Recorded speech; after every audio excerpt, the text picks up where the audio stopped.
Good evening, everyone. I'm Brian Barrett, Principal Engineer in EC2, and today I'll be talking about scaling HPC applications in EC2 with Elastic Fabric Adapter, which for the rest of the talk, I'm just going to shorten to EFA, which is a new network device that we've built in AWS. So a quick overview of the talk.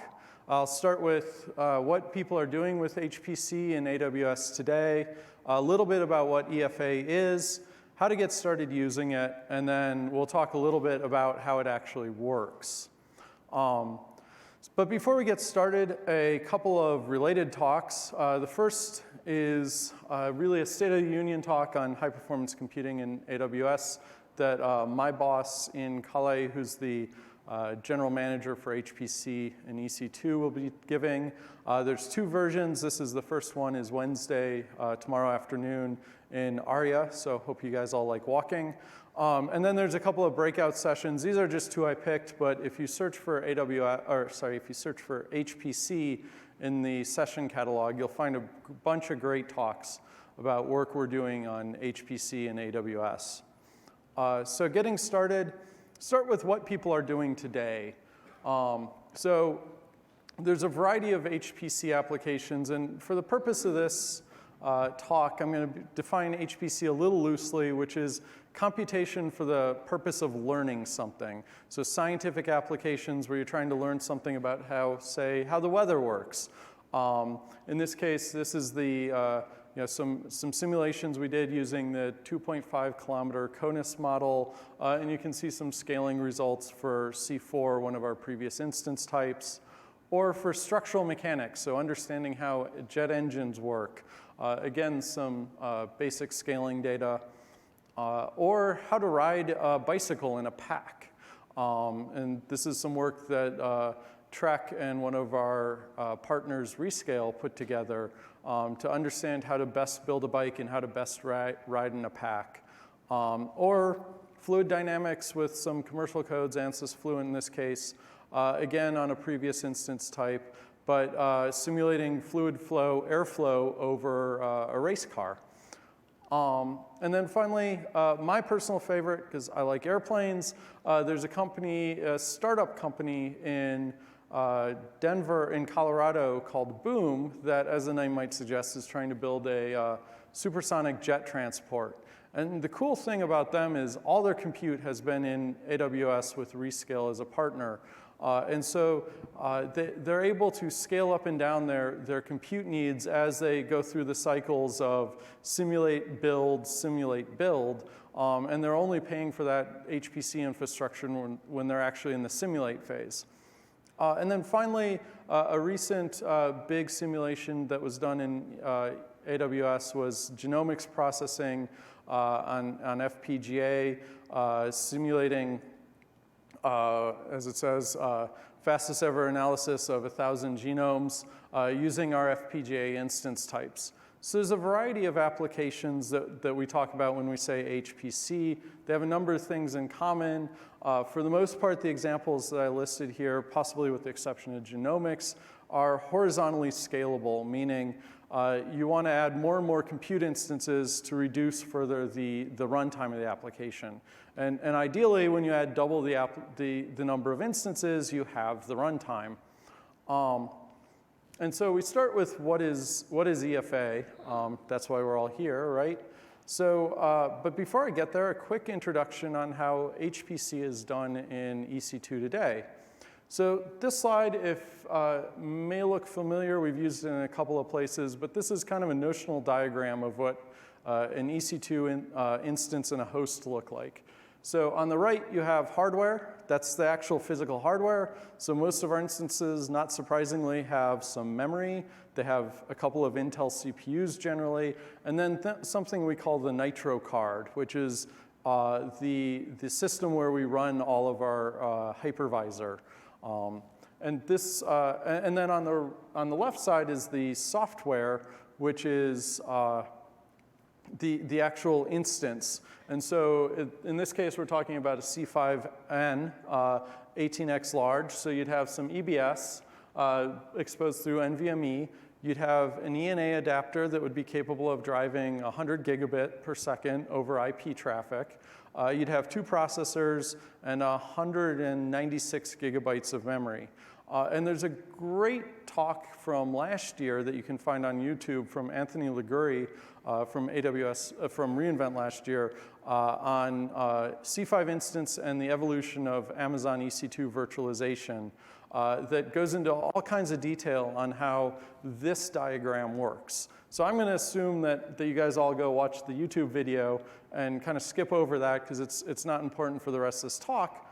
But the next part that's important is how these applications actually work. So you start with an application. Let's say ANSYS Fluent, the one that did the cool F1 car simulation. Underneath it sits an MPI implementation, and this is the networking library that HPC customers tend to use. It has send and receive primitives, it has collectives, it has all kinds of cool things if you're a mathematician. And then underneath that, it's talking to the kernel's TCP IP stack, and then that stack is talking to the ENA network driver, which eventually talks to hardware. So every message that you want to send ends up being a kernel trap and a bunch of TCP work, and then finally the packet gets on the network. And so we build a system, in our 4-node, let's say our 4-instance cluster, we might have an application on each instance, and they have kind of this shared wire, and they can talk to each other, and everything just kind of works. And you end up with a performance graph that, there's 2 graphs here. We'll start on the left with the MPI latency. And one of the things I wanted to call out is even before EFA, every generation of hardware that we've released, we've been making incremental progress on latency. So you can see this is MPI latency measured with OSU latency, a common MPI benchmark, within a placement group. You guys can all launch 2 instances in placement group, and you should get exactly these results. And you can see in every generation, including from C5 to C5N, we've knocked off a little bit more latency.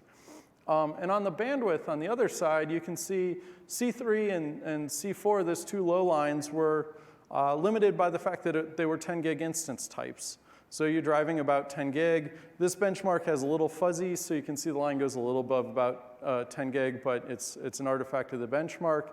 And then we released C5, which is 25 gig, and you can see, as you'd expect, the line's 2.5 times higher.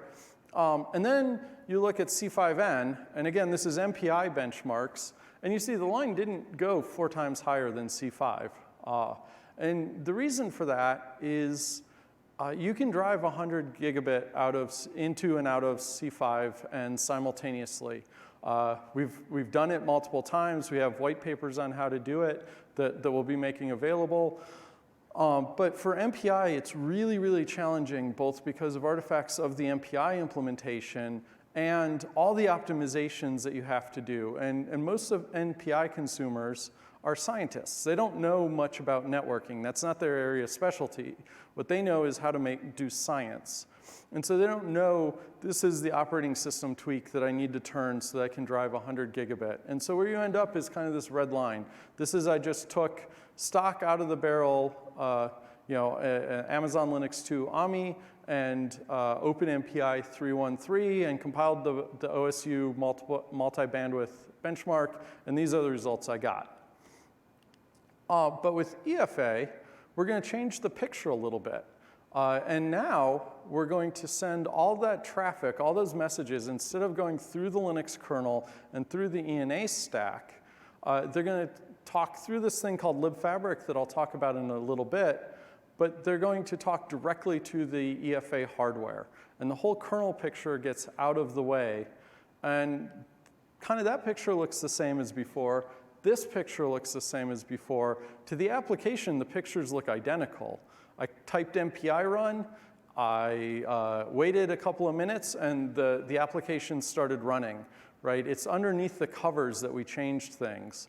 And the way we did that is we added another PCI device to our instance. So we now have this EFA instance, or PCI device, this network device. Excuse me. And it's still a C5N. It's still the same hardware as before. It still has placement group support, spot support, on-demand instance support, RIs, fleets, EBS, all the things that we know and love. But there's also this extra network device that lets us bypass the kernel for really fast network communication. And this is the same graph as before, except we've added a couple of lines. For the bandwidth, now you can see we're actually able to drive approximately 100 gigabit. It's worth noting, EFA is still in preview. These are all early results. The lines will be higher before we go GA. And likewise, on the right is latency. You can see we've already taken a step out. And this is still with a bunch of debugging on. And so we're going to be able to lower this more before we release it GA. And we'll talk about goals at the end of the talk in terms of performance there. But so the bottom line is more bandwidth, easier to use, lower latency, and more consistent latency at that. So how do I use EFA? Right, we've talked about why it's great. How do I actually use it? So you need a couple of things. First, you need a supported platform. And there's 3 instance sizes that you can start with today. C5 18x large, C5N 18x large, sorry, C5N 9x large, and P3DN 24x large. We are going to do network optimized versions of R5 and M5 sometime next year. And when we do release those, you'll see EFA support on day of launch for those. And likewise, we are going to continue to expand our metal offering. And as we expand the metal offering on the network optimized, the N variants, EFA will work on day of launch for those. So you need an instance, and then you need a kernel module. Like I said, we're in preview right now. There's a sign-up page we'll get to at the end. During the preview, you're going to have to download it from our GitHub site and install the kernel module. When we go GA, we'll have upstreamed Amazon Linux, and Amazon Linux 2 will just work out of the box. We're working with Canonical for Ubuntu, SUSE, and Red Hat for Red Hat Enterprise Linux to include EFA drivers as part of the AMIs that are published in AWS. It's a little bit of a race on whether we go GA first or they've ingested first, but in the fullness of time, so sometime middle of next year, they'll have all 3 of them will also have the EFA bits just installed as part of the AMI. And you can always get the latest at our GitHub site, github.com, Amazon drivers, where we have both the latest ENA and EFA drivers. And then you need this Libfabric stack. We'll talk a little bit about what that is in a minute. For the first half of 2018, it'll be a AWS custom version. And then when Libfabric releases, it looks like 1.8 will be the merge point sometime in the first half of 2019. Libfabric 1.8 will just include EFA out of the box, and so you can grab the Libfabric, and we'll include it in Amazon Linux and Amazon Linux 2. And then lastly, you need the part that you as an application user actually use, which is an MPI implementation, or if you're doing machine learning, NCCL, NVIDIA's NCCL, which is their machine learning library for distributed machine learning using the NVIDIA cards. So initially, we're going to support OpenMPI 3.1.3 or later, or NCCL 2.3.8 or later. So OpenMPI doesn't need anything else. You can just grab OpenMPI 3.1.3, build with the Libfabric driver, and it'll all just work.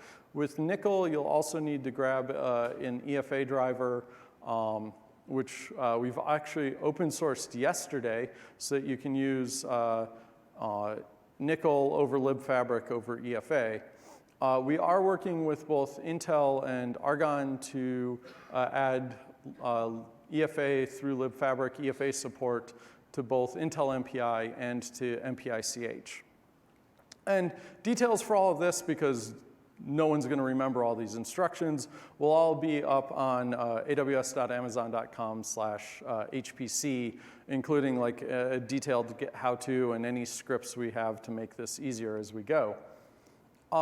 There are a couple constraints for EFA. It's a special purpose device, right? It's meant to make HPC applications go fast. And so there's a couple of places where we made some trade-offs between the go fast button and full-featured like you might expect if you've been using ENA. The first one is EFA communication is subnet local. So if you have two instances in different subnets, they can both have EFA devices, but they can't talk to each other. If you have clusters that are multi-AZ, all the instances in subnet 1 and AZ1 can talk to each other, and all the instances in subnet 2 and AZ2 can talk to each other, but you can't cross the subnet boundary, so you can't cross the AZ boundary.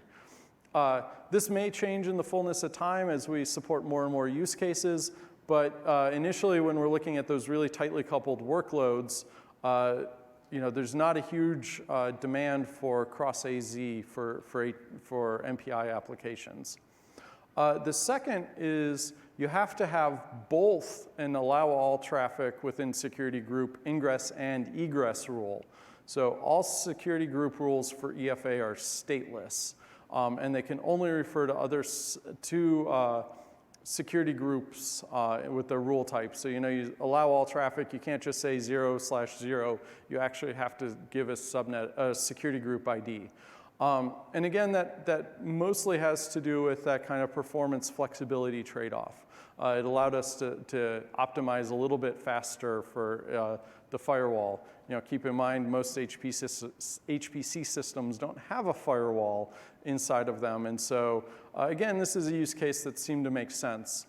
The third point is at launch, you're limited to one EFA ENI per instance. So you can have as many as you want in your account, but every instance can only have one. And then finally, EFA ENIs can only be added at instance launch or to a stopped instance. So what we call cold or warm attach. You can't hot attach. That is, you can't add an ENI to a running instance. You can always stop that instance, add the EFA ENI, and restart the instance. Again, for most HPC clusters, particularly the way people are building them in the cloud, where instances are kind of mapped to single jobs, this ends up not being a big impact, but allows us to do some optimizations behind the covers. So let's start with how do I build an EFA-enabled cluster? Let's build a 4-node cluster. So anyone who's used the EC2 run instances command, this probably looks fairly familiar because other than you probably haven't launched C5N because we launched it yesterday, everything on here basically looks like how you'd launch today. You specify a count, we're going to launch 4, a region, we're going to launch in Northern Virginia, a image ID, obviously that one's made up, an instance type, placement group, and then the network interface. Most of that should look familiar because it's all the same as has always been, except for that last little bit where it says interface type EFA. And that is the extent of the magic. You put that little command in. Again, don't try it today. It won't work. But when we have general availability, you add that. And if the instance type you specified is one that supports EFA, you will get an EFA ENI when the instance launches. And I did call out, you probably want to specify a security group unless your default one has an allow all rule. So you're probably going to have a security group for your cluster. And while that's launching, because we would have gotten some JSON and then waited to SSH in, wanted a quick diagram of what we're building.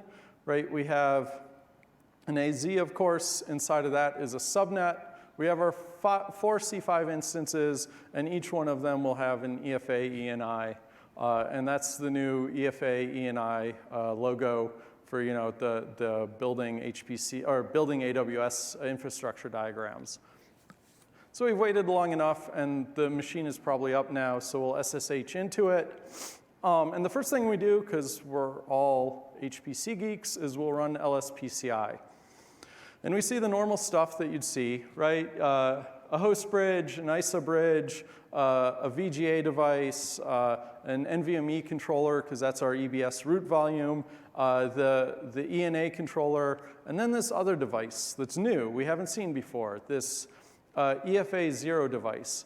And that's the magic. That's the new EFA device. And a couple of things that are worth calling out here. First, this really is that easy. That's all that's going to be necessary to start an EFA instance. Two, placement groups are still a good thing, even with EFA. You can launch outside of a placement group. You just might get larger latencies than if you launched with a placement group. As long as you're in the same subnet, EFA will be able to work whether you're in a placement group or not. And then finally, like I said, there's two PCI devices that are associated with your ENI that we created. The ENA one that speaks IP, and the EFA one that speaks the OS bypass traffic. The nice thing about this is if you have an AMI that works today with C5 or C5N, that AMI will work even with EFA. And you'll be able to log in, IP will work. You don't have to do any of the IP over IB things that you might have to do with InfiniBand. There's no need for any of the emulated stacks. And then you can install the EFA driver to enable the OS bypass traffic. So I talked about a little bit about we need a kernel driver. So the next thing we do as HPC geeks is we run lsmod and we see, OK, I've got an EFA device, and it brought in this IB core thing. I thought AWS didn't do InfiniBand, and why is this IB core thing loaded? So it turns out Mellanox was who makes InfiniBand cards, was the one who did all the work to upstream an OS bypass network stack into the Linux kernel. And in marketing genius, they called it the InfiniBand interface rather than, say, an RDMA interface. And so the core library that everyone uses is still called IB core, and the access for user space is still called IB uverbs. So we use both of those and EFA, and then we have a kernel module that's up and running. And then this next command is probably new for everybody, FI-info, which is the Libfabric command to make sure Libfabric is all wired up properly. And we're looking for providers, which is their driver name, their name for a driver. We're looking for the EFA provider, and it spits out three things that we'll talk about in a follow-on slide. And then finally, the most important part, let's make sure MPI works. So I'm a big fan of OpenMPI, probably because I've been working on it for 15 years now. It has this nice command, umpi-info, that tells you all the drivers that it has. And the one we're looking for is OFI, which is the Libfabric driver. And we see that it's installed. And then we're going to run a hello world or a ring program just to make sure everything's wired up. And sure enough, we were able to pass messages in a ring 10 times, and the whole thing worked. So the next question we usually get is, that's great, run instances is awesome, but how do I integrate this with my higher level building blocks, right? I've got this application framework to build my clusters. How do I integrate with it? And the answer is going to be a little tedious, but because you're going to hear the same thing 4 times here. Whether you're using CloudFormation or auto-scaling groups or Spot Fleet or Fleet in general or AWS Batch, the answer is the same. You start with a launch template.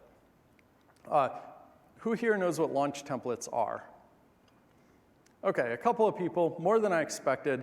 So launch templates are something we released last year. And the idea is that you can specify a launch configuration and then use that across a whole bunch of places, like, say, CloudFormation, auto-scaling groups, and AWS Batch, for example. So the answer to how to use all these things is to build a launch template that enables EFA, and then pass that launch template. And for the launch template, it's actually really simple. Just like run interfaces, you add this interface type EFA, and you're off and running. And so if we look at a quick example that I could have used instead of all the run instances parameters earlier, here's a quick example of how to build a launch template to launch with EFA. So again, I have my network interface section where I say I don't need a public IP address because I'm building an internal cluster. I want it to be device 0 because it's going to be the only device in the instance. I want it associated with a particular subnet, and I want it to be EFA. I want it in a placement group, usual AMIs, and I want it to be a C5N 18x large. And then a slightly unrelated diversion into launch templates and other cool things you can do with EC2 for HPC. One of the common questions we hear from HPC people is, well, I don't like hyperthreads, how do I turn them off? And for years, our answer has been to run a scripted boot that essentially hot unplugs the second hyperthread on every core. And that works great if you remember to run that scripted boot. The other way that you can do it with a feature called CPU options that we released this year is you can actually say, I want your instance to have this many cores and to have this many hyperthreads per core. Now, this was a feature really developed to help licensing, where you might have a license for 20 cores, but we only offer a 24-core instance. You know, we offer 12 or 24, neither of which are 20. And this allows you to say, only put 20 cores in the instance. But it also allows you to say, I want so many hyperthreads per core. And so, as you can see, I said I want all 36 cores, but I only want one thread per core. And this is another way that you can turn off hyperthreads without having to remember to run a boot time script. So now for the part that people are probably actually interested in, which is how does EFA actually work? So we started with a diagram this is how HPC applications and kind of HPC libraries are designed today. So I have an application, it sits on top of either an MPI implementation or for machine learning NCL. And some people really like OpenMPI, yay.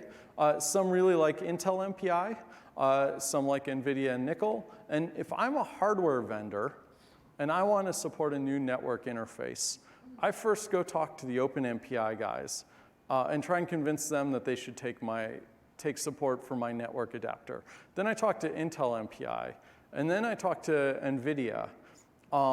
And somewhere 2 years after I've launched, everyone has support for my network driver. And if I'm an OpenMPI developer, I have a similar problem. Right? Every time someone launches a new network device, I've got to go write a driver for it. And I probably don't know how that hardware works really well, but I know how my MPI implementation works really well. And so you end up with a lot of duplicate effort across a wide part of the commercial space. And so what Libfabric seeks to do is to kind of put an interposer library in here where Libfabric exposes high-level constructs that are exactly what MPI or NCL wants to run really, really well. And all you have to do if you're a hardware provider is say, OK, I have to write this one provider, and I have to make it work really, really well. And I understand how my hardware works, so I can do that. And if I'm an MPI implementer, I have a nice interface that very nicely matches what I want to do. It has tagged matching in it. It has all the ordering semantics MPI has.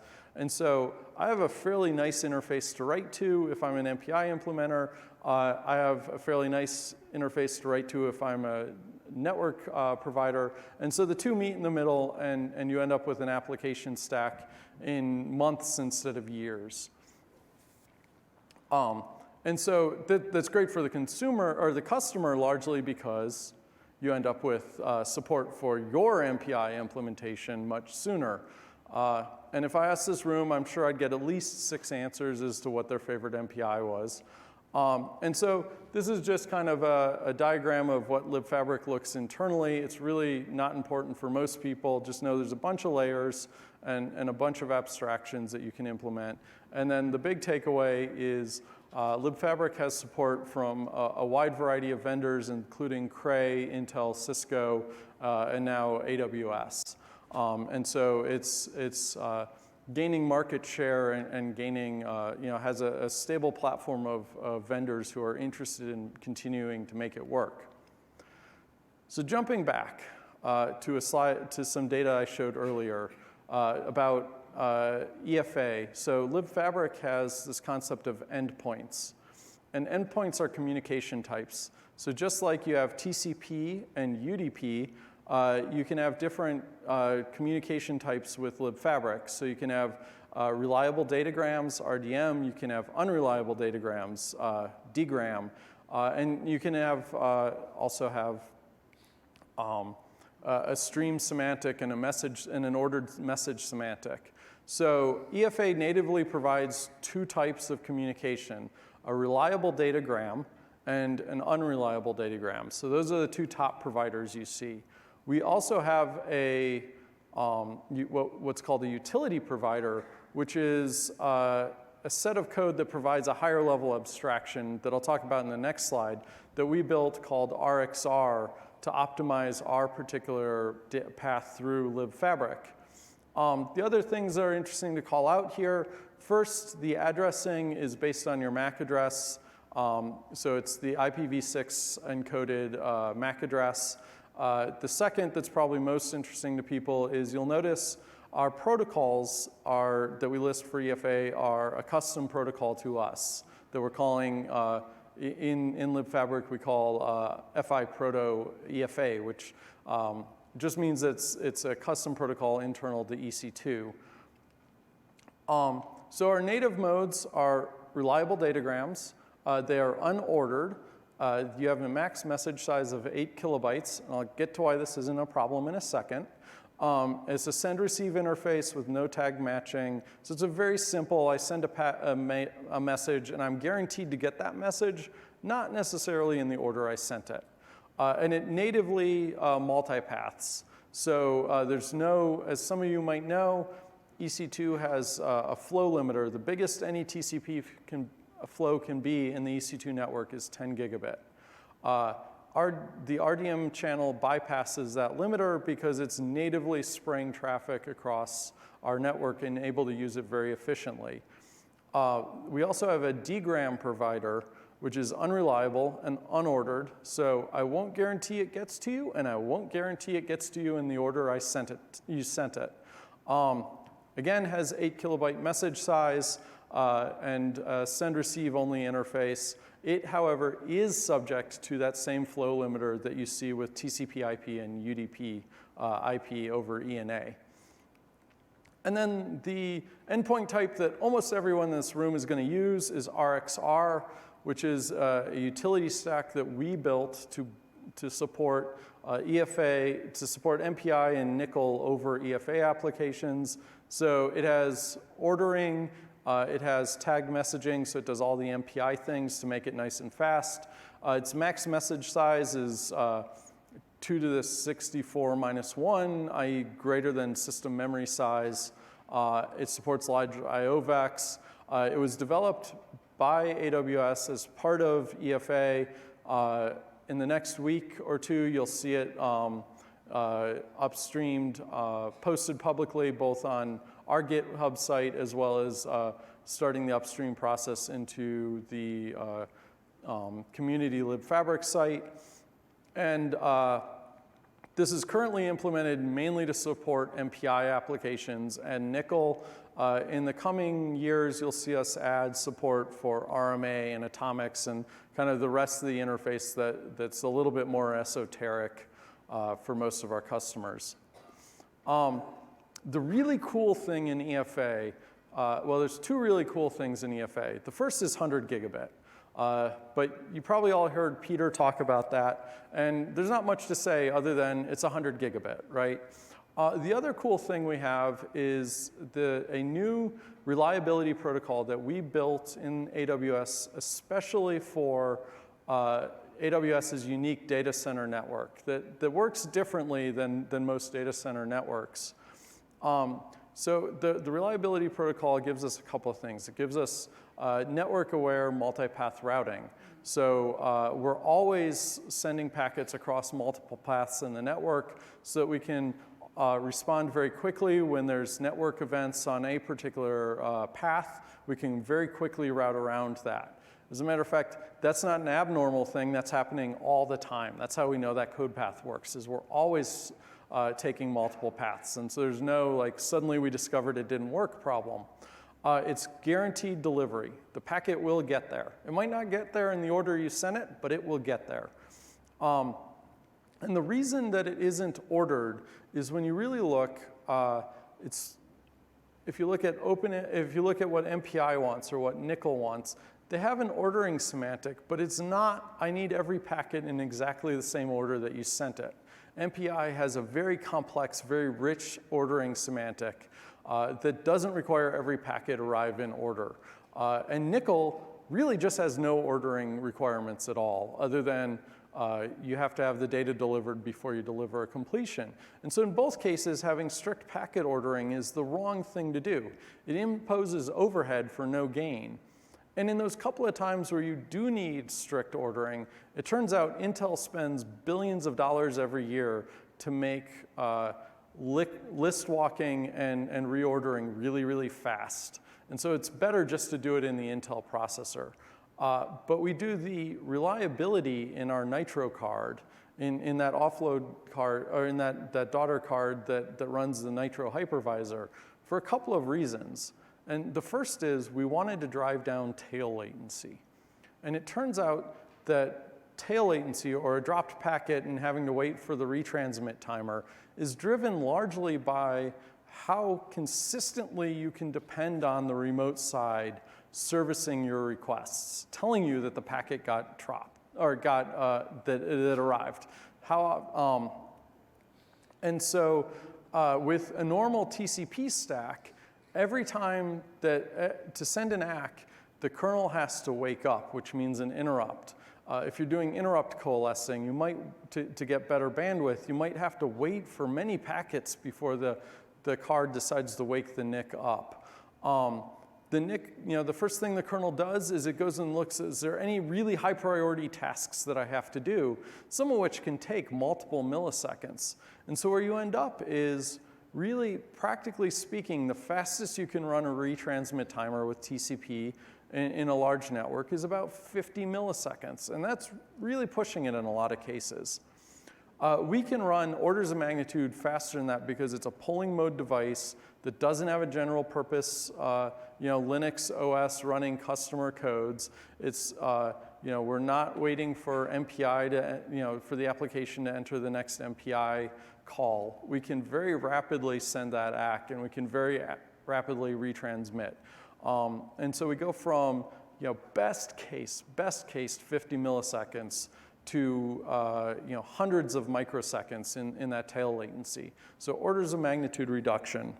Like I said, this is implemented as part of our 3rd generation Nitro chip. That's the one that has the 100 gigabit capabilities. And so we're able to use this both for some internal services to get you better performance, but also exposed to the customers through EFA and through that RDM channel in EFA. So when you ask for a reliable datagram service from EFA, what you're getting is this SRD. And one cool place where this is really beneficial to the users is what happens when a link fails, right? In our network, just like any other network, sometimes a data tech unplugs a cable, or an optical transceiver fails, or switch reboots.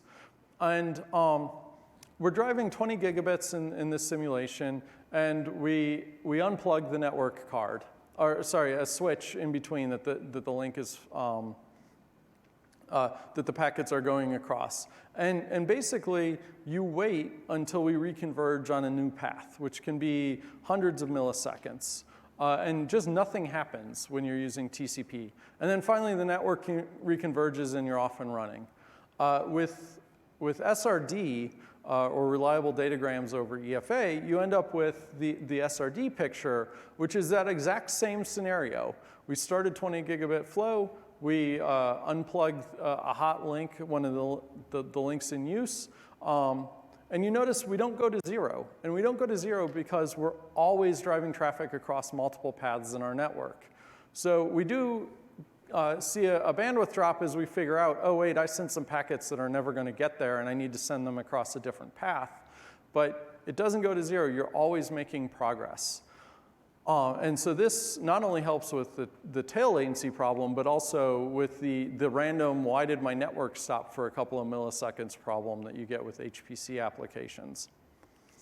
And then finally, I'm just going to ask and answer some questions before you guys do, just to get them out of the way.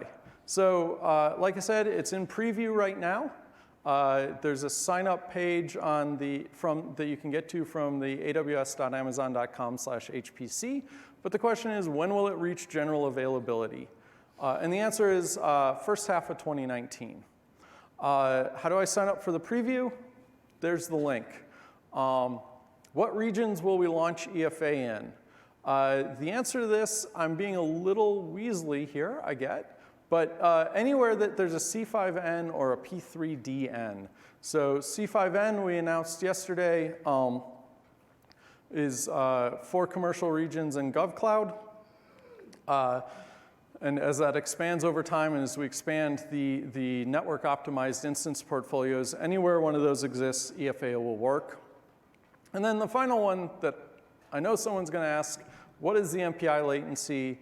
Our shipping goal is less than 15 microseconds, half round trip time as measured by the OSU latency benchmark that's inside a placement group. Pretty confident we're going to hit that, and then we're going to constantly iterate on improving that. And there's a couple of things that are coming that will help, including expanding the metal options, which I talked about earlier, the hypervisorless options that we have. Which will support EFA. And it turns out if you're using one of those metal instances and you turn off the IOMMU, which you're able to do from basically it's a boot time option, it's a grub.conf option. When you're running on the metal instances, you can save approximately 2 microseconds right there. And so there's a number of ways that we're going to continue to reduce that latency over the coming years. The cool part about EFA is we can do most of those with no change from you guys. You continue running your application, and one day it gets a little faster. And so a quick thank you both to everyone for listening to me ramble for 45 minutes. Obviously, I did not do all this myself. There's a number of teams in AWS who have been doing an amazing amount of work over the last 18 months to build this offering. And so a huge shout out to all of them. Before I get to questions, I'm supposed to remind everyone to complete the session survey in the mobile app. And please be nice. So with that, I'll open it to any questions that you guys have.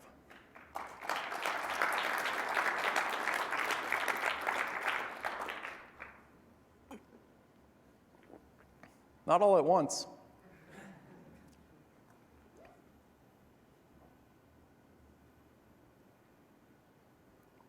All right. What's that? Yeah, I am competing with the pub crawl. So with that, I guess we'll call it a night. Thank you.